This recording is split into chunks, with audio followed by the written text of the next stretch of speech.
こんにちは、パーティーキッチンのロシアン佐藤です。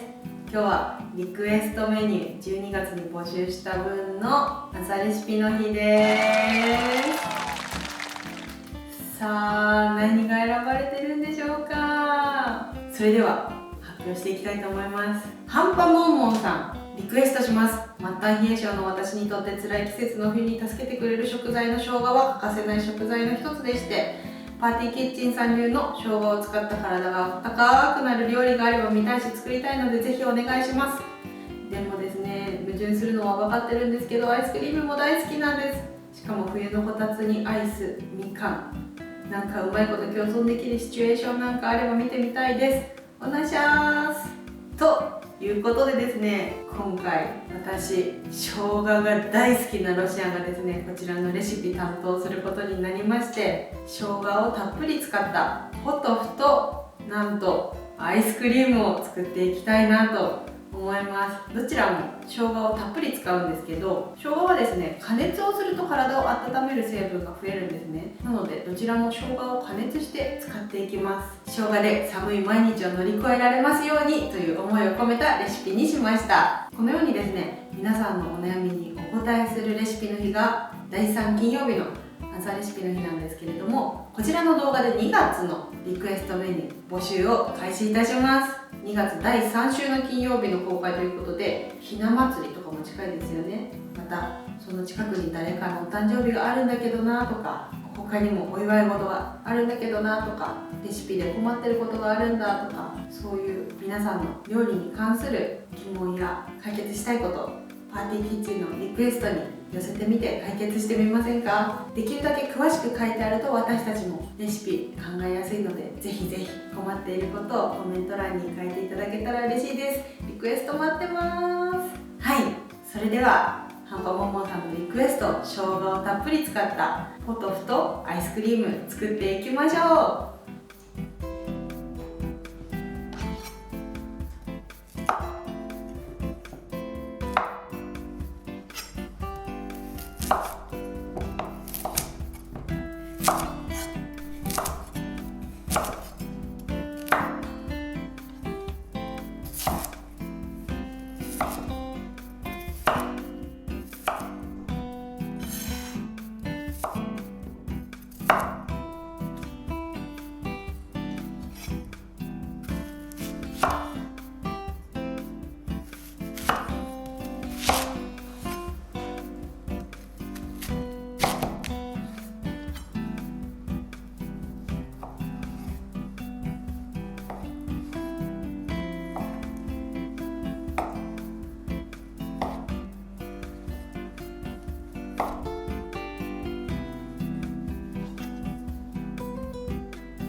はい、2品出来上がりました。どちらもね、生姜がたっぷり使ってあって体がポカポカ温まること間違いなしだと思います。まずポトフの方から試食してみます。いただきます。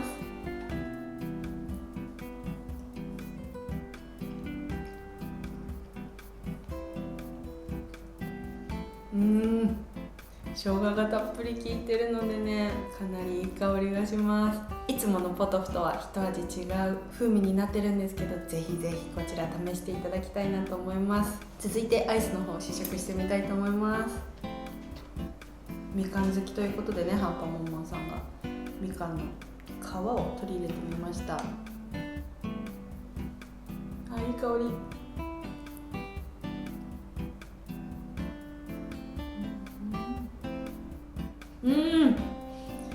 これはね、生姜好きさんにはいいんじゃないかなと思います。最初噛んだ時にね、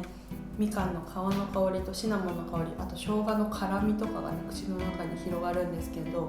そのバランスがね、生姜好きさんにはすごくマッチするんじゃないかなという味になってます。ちょっとね、スパイシーなアイスクリームなので、大人の方とかにおすすめしたいなと思います。今回は生姜大好きなロシアンが、生姜大好きなハンパモンモンさんが喜んでくれるかなというレシピ2品作ってみました。どちらも生姜たっぷり、生姜を温めることで体の温まる成分生姜オールをたくさん含んだ料理2品にしています。ぜひこちら作ってみてもらえたらなと思います。ハンパモンモンさんどうですか？作ってみたくなりましたか？はい、こんな感じでパーティーキッチン毎月第3金曜日にリクエストメニューレシピ公開してます。次回のリクエストこちらの動画でお待ちしておりますので、お困りごとなどございましたらぜひぜひリクエスト書いていただけたらと思います。それではまた次のレシピでお会いしましょう。バイバーイ。